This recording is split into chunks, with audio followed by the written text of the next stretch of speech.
Hello everyone, my name is Emma, and this is the most shameful story in my life so far. I think it would be close to lots of girls, as it's telling about my first period. I am laughing a lot remembering it now, but at the time I was absolutely sure that my life was over. Please don't laugh at me. I come from a very religious family, and my parents are never keen on talking about physiological or affective matters. My mom loves me a lot, but I think she was terrified that at some point she would need to talk about periods and sex. I guess she has goosebumps even pronouncing the word, and all things like that. I arrived to my 11 years old, being super sure children come from nowhere and just materialize in women's bellies. All in all, I didn't even bother thinking about puberty or my changing body. One morning when I woke up and went to the bathroom, I saw some strange brown stains down there. I had no idea what that could be and got scared.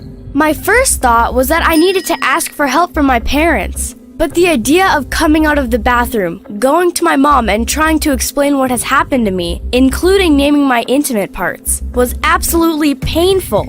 Asking for dad's help wasn't even an option. I had no siblings to consult, so even being really scared, I decided to wait, and maybe it would pass on its own.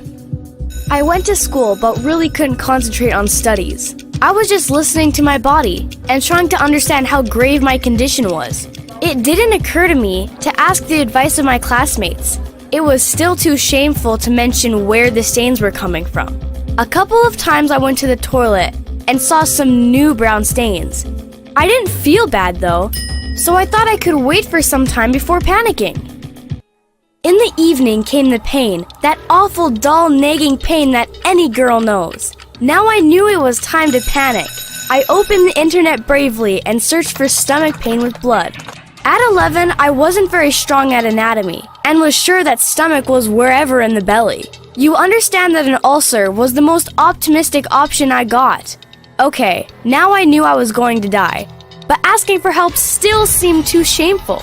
I decided to sleep it over, but obviously, during the night, I didn't get any sleep. I went to school all nervous and panicky, because that morning I had checked, and I still got new brown stains on my underwear. My condition didn't get worse though, and I got distracted by my classes after all.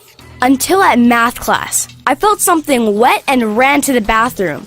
I found Niagara Falls of flaming red blood. I nearly fainted.